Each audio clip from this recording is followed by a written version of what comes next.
Sorry about that.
That would be your cue, Jason.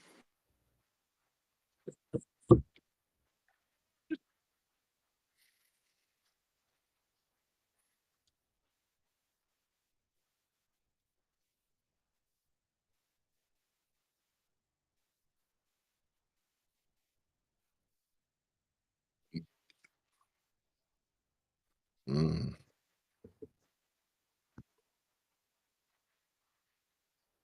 Oh, I'm all about the sticker. Give me that sticker life.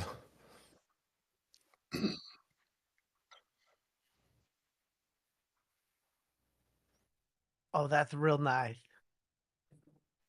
I I put my vision board right next to my hope chest.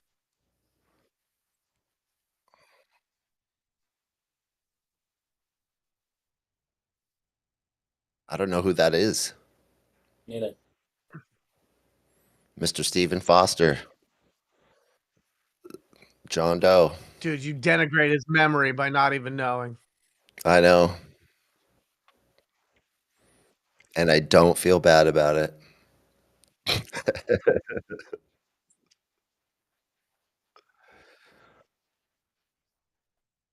All right, so comments are already saying that no one can hear Mr. Beck. They can hear us on the panel.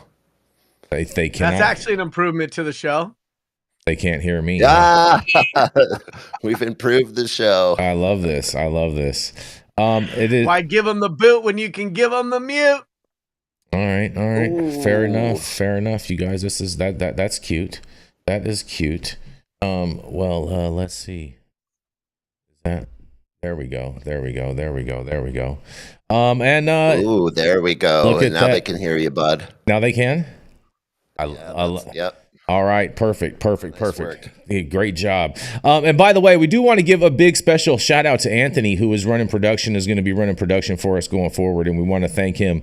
We did a lot of work over the weekend, put in a lot of time in to help improve the show and whatnot, and want to thank him for all of his time and effort on everything.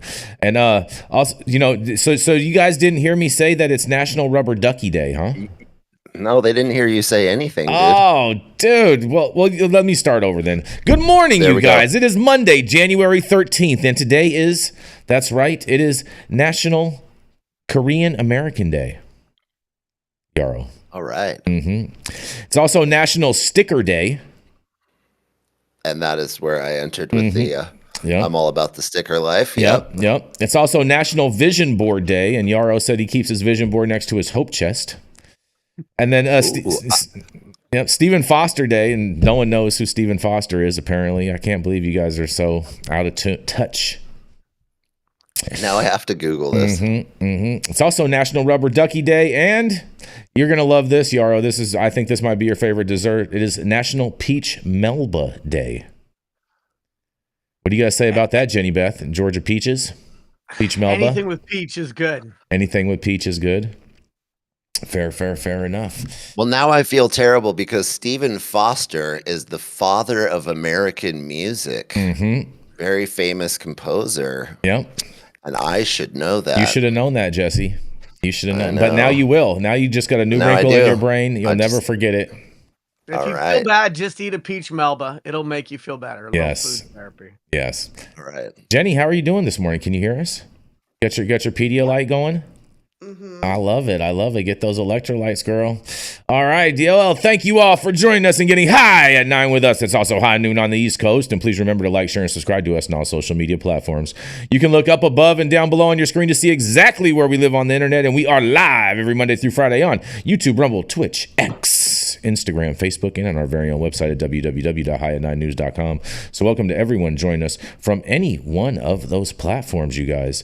And I know Rico had to make a quick in and out move today, so I'm not seeing him in here yet. Rico, you're not here, are you? He's not here. No, he's not here. All right. Well, then. There's no Rico. Okay, fair enough. We are going to roll then into.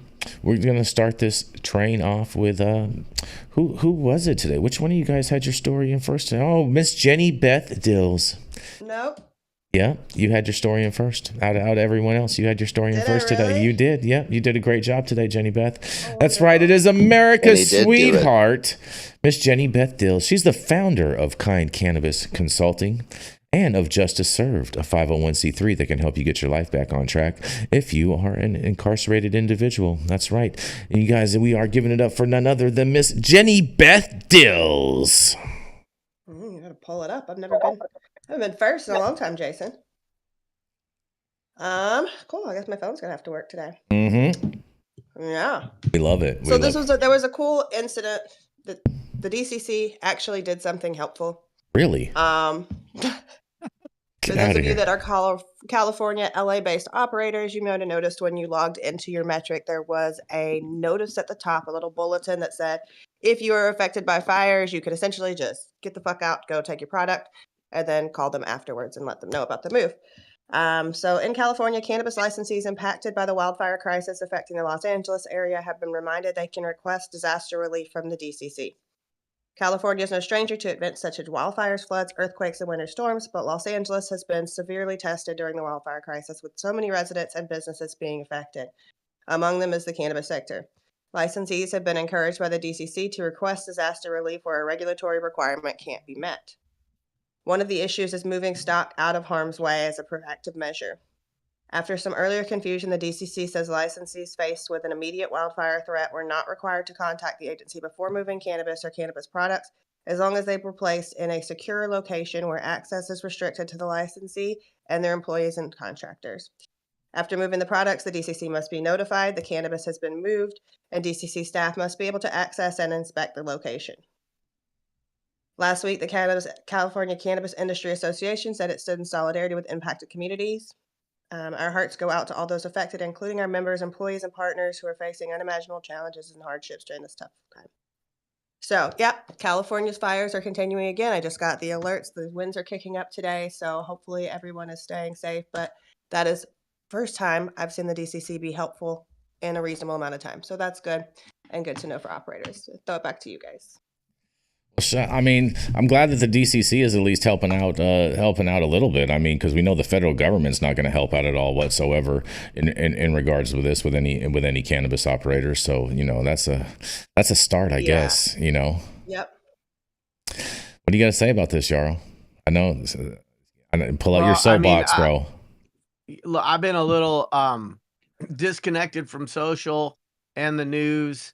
Since a month before the news. I used to watch between 60 and 90 minutes of news a day. And then I realized I was just bathing in the travesties worldwide and not really educating myself. So about 4 weeks before the election, I made a conscious decision to stop feeding myself so much news every day. And so I didn't even know about the LA fires until I was walking my dog and talking on the phone to a friend. And she was like, have you heard about the fires in LA? And I was like, what? And, I had placed follow-up messages to people in LA wondering why they weren't calling me back. And I was just disconnected. So my heart goes out to everybody in LA. I'm having a tough time with it. We have a lot of family down there. And then I've got a lot of people in my immediate sphere who are displaced, who've lost their houses. And so it's hard for me to come on the show on a Monday and try to channel the normal argumentative asshole I like to try to be as an archetype on these episodes. Fair. So what I think is, if this level of tragedy and damage doesn't trigger the heart of every organization, government or private, then we're even in worse shape than I would have thought. Mhm. I'm happy to hear that the DCC is trying to do stuff to acknowledge the scale of the travesty and the fact that track and trace needs to be secondary to giving these businesses that have been impacted a fighting chance to come back from this. And I just feel really bad for those affected, and all of the businesses and all of the occupants. And I know that once the fires are out, that's just phase one. And that Southern California needs not just our thoughts and prayers, but our funding, our resources, our patronage of their businesses, and patience as they rebuild in what will arguably be a multi-year process. Oh yeah, it's going to take forever. And it's scary because here they come again with the winds. And I saw my friend who was staying with me while they were evacuated from Malibu, fill out the FEMA form. So it took 3 days. Then he gets a message back that he needs to print out all these documents, fill them out by hand, and then resubmit them. So I guess people who just lost their homes are expected to go find a printer, print these documents out, and do all these ridiculous requirements, as opposed to just, hey, verify your location, verify your address. Those things seem reasonable. But this is just absolutely ridiculous. So I mean, Kinko's should be offering free printing for people that are affected by the fires. Why don't you call Kinko's and let them know, Jason? I'm just saying. It doesn't do much good if you've got to get through to Kinko. If you've got to get to Kinko's over a road that's scattered with abandoned vehicles that are half burned. I mean, the scale of this devastation is such that it's hard to think that that there could still be antiquated administrative and bureaucratic processes that are in the way of victims receiving some measure of aid. They might as well just tell them to print it out and fax it back. Right. I mean, I think a lot of these things that the government asks people to do in these trying times is just kind of like way above and beyond. And, I understand they want to be able to have like government accountability to say that, this was done in this step and this was done in that step and whatnot. But a lot of times there has to be some practical components involved for this, for people to really get the relief that they need. I mean, I saw a post today. I'm not sure if this is 100% true or not, but it wouldn't surprise me. It said that a bunch of the people that from the North Carolina travesty that they're not getting any financial assistance for like 3 months from now. So it's crazy. Crazy. It is crazy. Super cray. But we have no problem funding wars all over the world. Exactly. Yeah, we can get a cluster bomb to any longitude and latitude on the globe in a New York minute. I think after that big hurricane in Louisiana that happened 15 or 20 years ago, I would hope that the government would have put substantial interest and substantial resources and brain share into thinking about the fact that large-scale calamities are likely to occur on a more frequent basis, whether they're terrorist attacks, whether they're environmentally caused, whether they're whatever, cyber attacks to the power grid. We live in a pretty fragile world, and the government's primary task, aside from building roads and bridges, I would hope is helping its citizenry in its greatest times of need.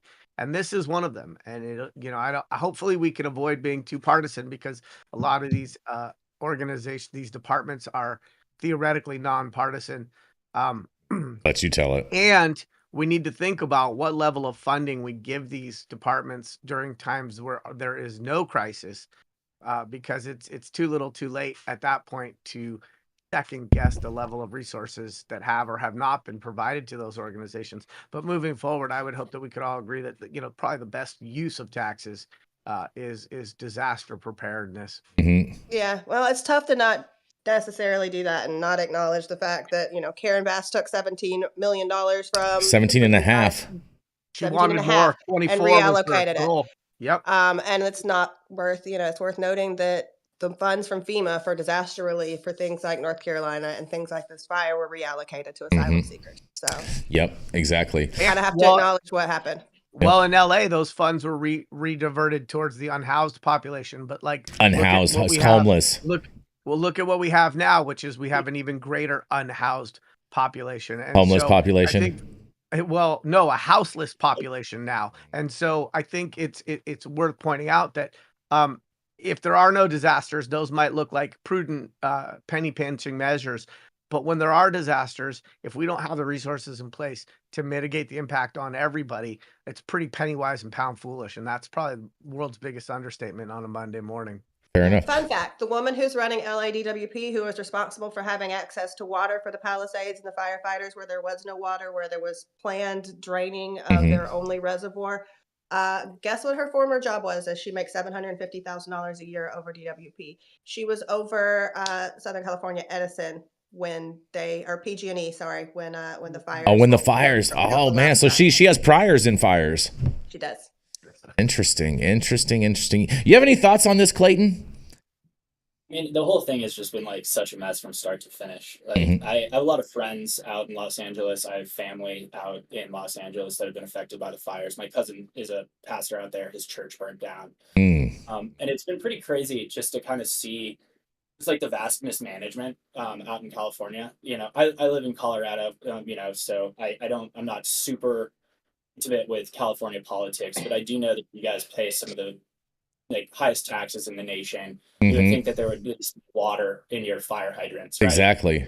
Just simple public service things like that just fell through the cracks that have made this so much worse than it had to have been. And also just weird things popping up on social media of people starting fires, and the whole thing just is messy, and it's really sad to see. I hope that Southern California can get the help that it needs. I know Colorado published today that we're sending firefighters out from our state to go help. And so, hopefully if we can get kind of a joint effort together to get this under control. Well, I'll tell you what, you better hope that those fire trucks are California smog proof, or else they're going to get turned away at the border and sent back to Colorado like the guys did from Oregon. Which is insane. Sacramento, it's so stupid. Stopping fire trucks because the emissions from a fire truck are much worse than whatever these fires that are burning Teslas and all these Who gives a shit? Who gives a shit? Bring them from freaking water and fucking help out. Jesus Christ, it's so crazy. Well, you know what? It's just such bureaucratic bullshit. Such dumbass shit. What's the point of that at all? Right. Welcome to Cali. If people in California keep continuing voting for Democrats, I don't know what to say, because this is the craziest mismanagement. But nonetheless, we're going to roll into our first commercial, and we are going to be right back.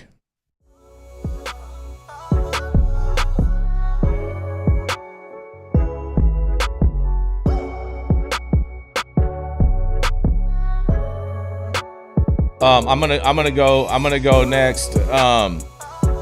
Unless you guys want to go, I don't mind going last. Okay, all right. We'll go with you, Yarrow. We'll run this a little bit different then today.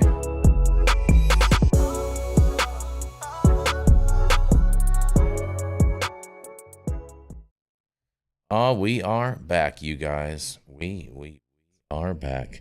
Yeah. I saw that. It's all right. We're working on this audio issue. We'll figure it out. Apparently they could hear me during the commercial, which Well, took the fucking surprise out of it, Jason. Yeah. It's BTS. Yeah. See, then now everybody saw that how flexible I can be with, what I'm saying, with the run of show. Look at that. See that? I wasn't being just crazy. That's what we were just thinking. That's what I was thinking. Yeah. Jason's flexible. Thank you so much. I mean, that's what I specialize in, flexibility, girl, all day, every day. You know what I mean? Yoga master over here. Jenny Beth, you want to pick Yarrow up off of the shelf, because we are going to go into the man that started Special Season Consulting. He does cannabis, he does real estate, and that's right, every once in a while when there's actually money in cannabis, he does cannabis real estate too. That's right, it is none other. Jenny Beth's going to pick him up, Mr. Yarrow Kubrin. Oh, all right. Well, thank you for that amazing intro. I feel so validated, like a parking ticket by a valet. That's not a parking ticket. Yeah. Oh, yeah. Right. A little stub. Yeah.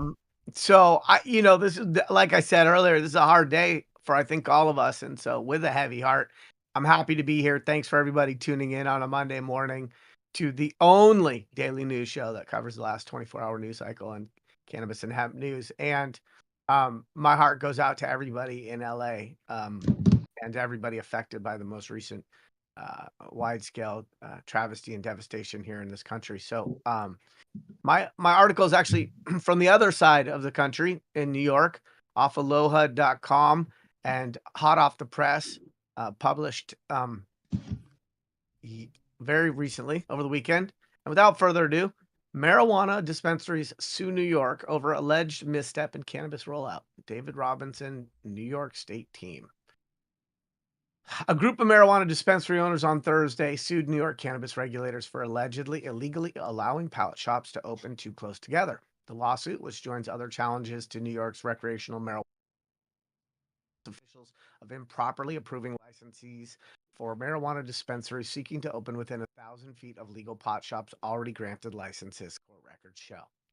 While the legal battle over pot shop proximity protections involve 4 dispensaries in New York City, it has implications for 1,068 marijuana businesses currently licensed statewide, including more than 200 across the Finger Lakes and Hudson Valley, according to the state database of adult use dispensaries and medical marijuana providers currently opened or licensed. 4 marijuana dispensary owners in Manhattan and Brooklyn allege the State Office of Cannabis Management and other officials violated the state cannabis law and regulations that set a 1,000-foot buffer between legal pot shops, court records show. Those proximity protections are, quote, essential to preventing market oversaturation, protecting businesses from unfair competition, and ensuring the viability of licensed dispensaries, the dispensaries argued in the lawsuit. State regulators are allowed to grant waivers to the 1,000-foot buffer after reviewing applications based on several factors, including whether there is a demonstrated need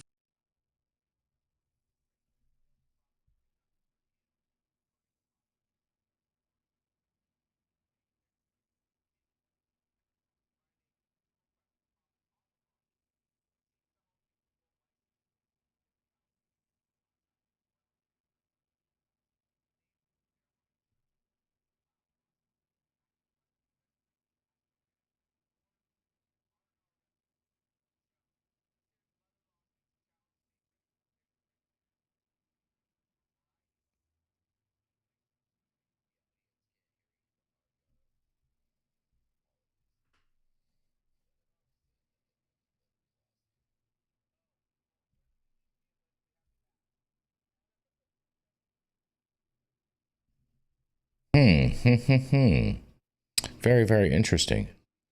No, we all the things are coming in. No. Hear you. It sounds back, you guys. Okay, Are you back? All right. Only Jason. Only Jason is back. Weird. All right, it's back. Okay. Weird. All right. Where did I cut out? Sorry, guys. We're working through the things, and we appreciate your guys' help letting us know these things. Steve said I'm like Milli Vanilli. My hair is not long enough, and I'm still waiting for my Grammy. Mm-hmm. Girl, you know it's true. So should I just summarize and paraphrase? Since go for it.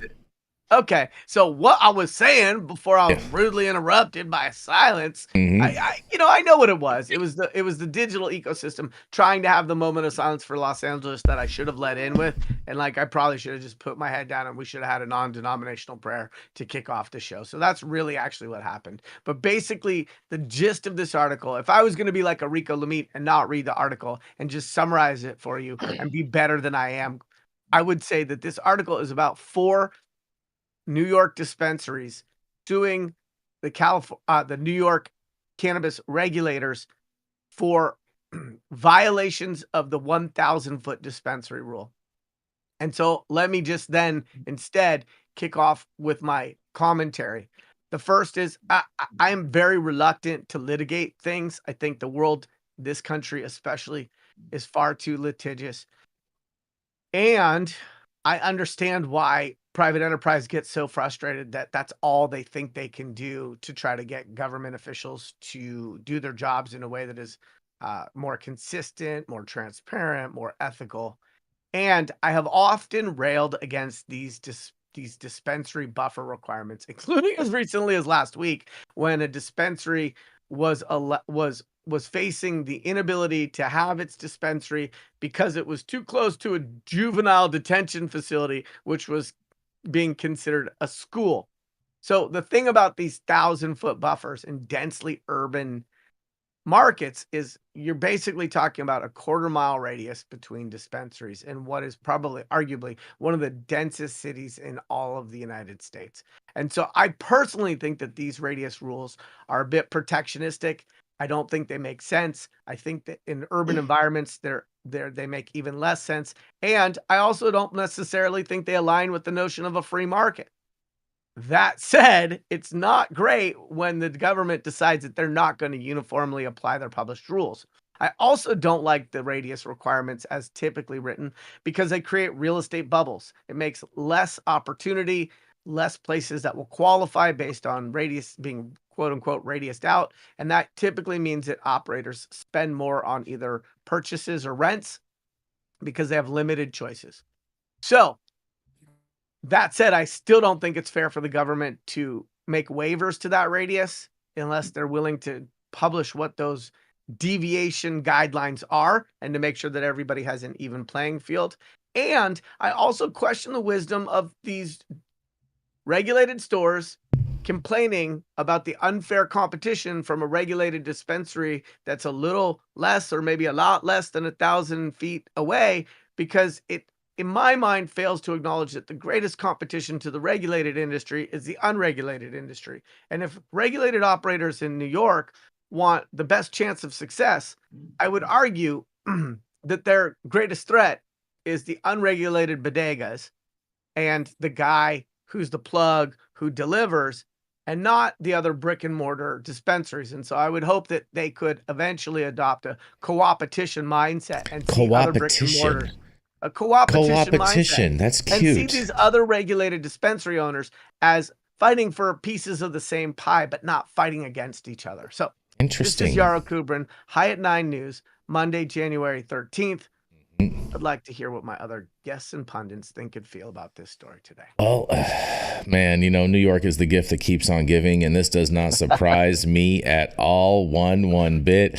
I mean, they were all in a rush to try to open up all these shops, and they gave a lot of people, it seems like some favoritism in regards to how they delegated their land use requirements, and I'm not surprised that they're suing and fighting back the people that didn't have the ability to open. This does not surprise me, not one bit, and this is just par for the course. Yeah, that's just the classic New York. Everything's a mess. Nothing works. Mm-hmm. You've got people managing things. Yeah. Is there anything going right in New York? I'd sue them too. I'd be right there along with them suing. Yeah, them. exactly. Yeah, all the way, all day. Yeah, I would imagine that these retailers are incredibly reluctant to have had to do this or felt that they had to do it, and probably tried to advocate and didn't get much traction, and saw this as a path of last resort. And it's too bad. because it's infighting and it's the crabs in the barrel mindset. We've seen this in a variety of niches within the industry. Social equity people arguing over who's more deserving of social equity money. Retailers arguing over radiuses.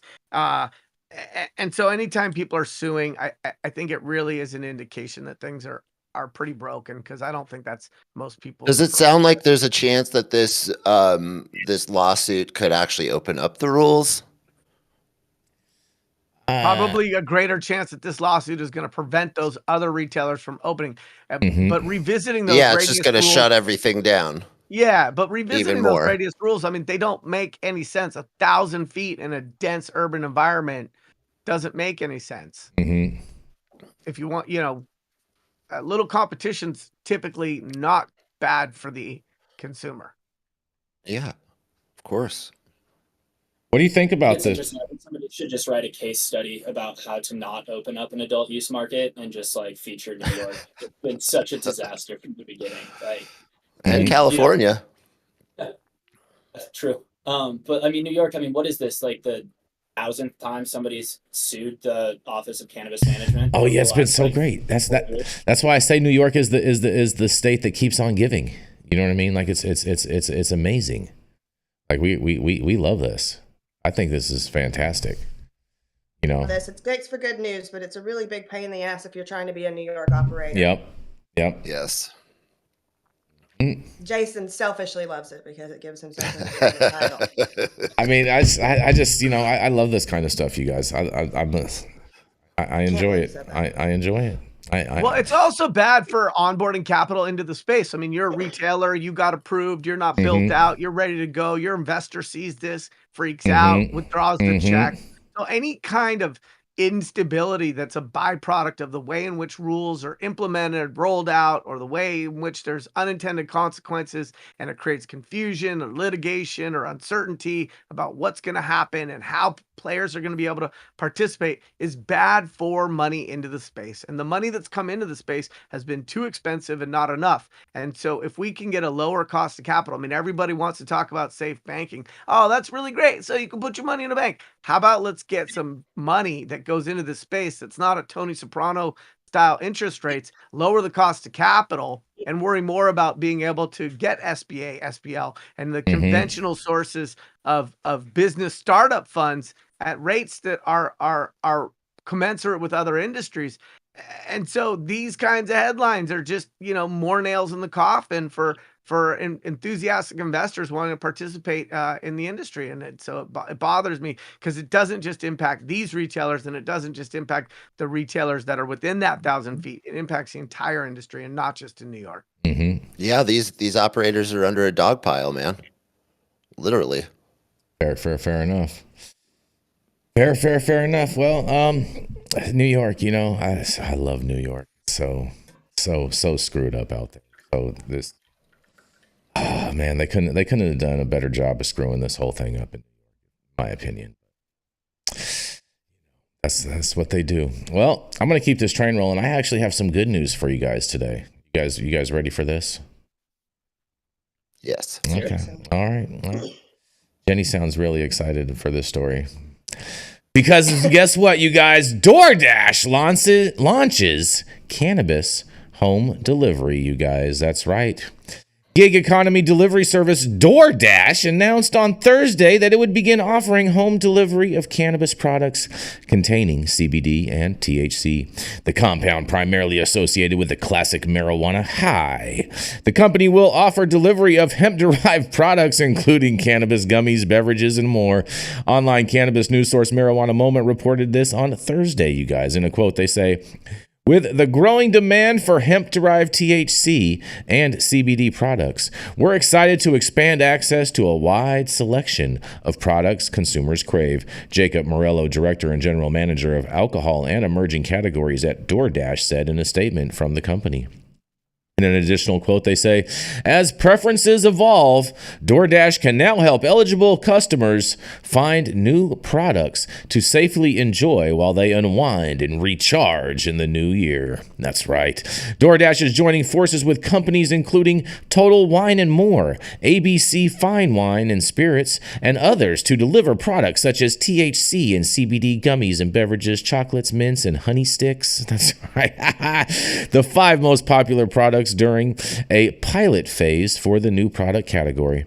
Products will also be available from DashMart, a DoorDash store and fulfillment platform offering delivery services for local businesses. And in a quote, they say, this expansion comes as a growing number of people seek new products to enjoy while they relax and decompress. The company noted in an additional quote, according to a Harris Poll survey of U.S. adults aged 21 to 65, nearly 75% of those looking to de-stress in 2025 are considering incorporating THC CBD products into their routine, with 75% also considering participating in Dry January this year, you guys. Oh, look at that for all you alcohol buyers out there. DoorDash app has a new tab for cannabis products, and customers in states where delivery of hemp-derived cannabis products is available will now see a CBD THC tab at the top of DoorDash app. The company notes that like alcohol sales, it has established multiple safeguards to ensure customers ordering CBD and THC products are of legal age, including electronic identification verification to comply with federal law, hemp products containing less than 0.3% Delta-9 THC on a dry weight basis, you guys. And in a quote, they say, to help consumers find exactly what they're looking for, we've created an easily shoppable page with hemp-derived products, non-alcoholic beverages, and more, so they can enjoy social sips and celebrations and give their routine a much-needed refresh, the company said. DoorDash is celebrating the launch of its cannabis delivery services through a partnership with THC drink manufacturer Cann, and the promotion, which is valid through January 31st, offers $2 off a multi-pack purchase of Cann products from the DoorDash platform. And in a quote, they say, whether you're embracing a fresh start to the new year or exploring new products to enjoy, DoorDash has you covered with a growing selection of hemp-derived products, non-alcoholic beverages, and snacks delivered right to your door, the company wrote. Cannabis businesses react to DoorDash's delivery as well, and they say some executives in the cannabis industry welcome DoorDash's foray into the delivery of THC and CBD products. And Adam Terry, CEO of hemp-derived THC beverage manufacturer Cantrip, says, in quotes, is excited about this next phase of growth in the hemp THC beverage space. In a quote, by breaking into the new ecosystem of direct delivery with an unparalleled partner like DoorDash, more Americans can access safe, quality THC products than ever before, Terry writes in an email. Cantrip is proud to be one of the first hemp THC brands to launch on DashMart, and we know that this addition to our partnerships will lead to the household name status we are building towards, he says. David Craig, chief marketing officer at Missouri-based Illicit Gardens, writes that his company is excited to see DoorDash recognize the growing consumer demand for cannabis products.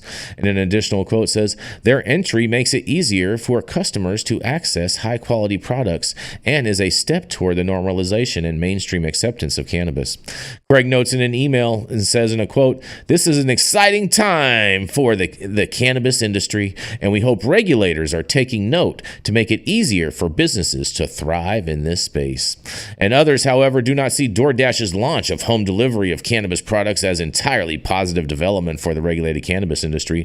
Mike Comero, chief operating officer of Oklahoma licensed cannabis brand Mango Cannabis, notes that the hemp-derived THC and CBD products do not operate under the same rigorous oversight as state-regulated cannabis businesses, and that's a serious issue, he says. In a quote, he says, at Mango Cannabis, we've built our reputation on compliance, accountability, and ensuring our customers have access to safe, tested, and transparent products, he writes in an email. The hemp market, on the other hand, operates in such a loser regulatory framework, creating gaps in consumer protection and product integrity, he says. While companies like DoorDash begin delivering hemp-derived products alongside your groceries, it blurs the lines of accountability, Keen almost says. He also says, consumers may assume these products meet the same strict standards as state-regulated cannabis, but the reality is they don't. Without mandatory testing, uniform labeling, and robust oversight, the risk of subpar or even unsafe products making their way to consumers grows exponentially, he says. And Chloe Kanoki, I'm not sure how to say that, I'm sorry, CEO and co-founder of California licensed cannabis firm Cake, She Hits Different, says that the expanded access to consumers for products in the hemp category is something to celebrate. In an additional quote, however, it is not important to understand the issues we continue to face in the regulated cannabis industry with unrealistic barriers to reach our consumers directly, she writes. We need to see these opportunities expand beyond hemp products, as cannabis and hemp are ultimately the same plant, regardless of legislative perception. DoorDash's delve into cannabis products home delivery comes at a time when several states, including Illinois, are considering new regulations on intoxicating hemp products. A ban of such products was recently put on hold by court action in New Jersey, while in California, new emergency regulations on consumable hemp products went into effect in September, you guys. And Clayton Skulski, Clayton, that's your introduction. My bad. I apologize. But nonetheless, DoorDash is delivering to your door if you are in select states, and I can't wait to hear what you guys have to say about this.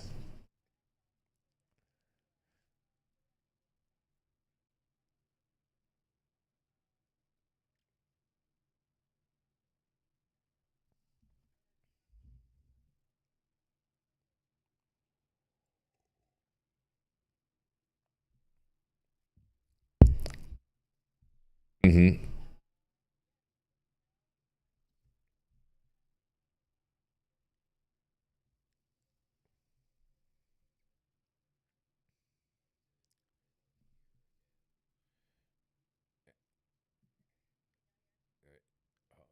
Hold on. We're going to transition. It's something to do with it, with the set. There we go.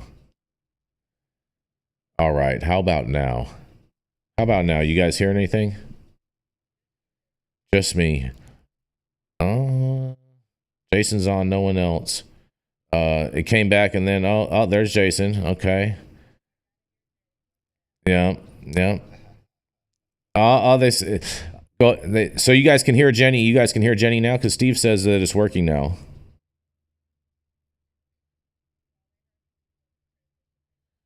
No, that's not what they heard. That's cute. Yeah, they say that they can't hear you, Jenny.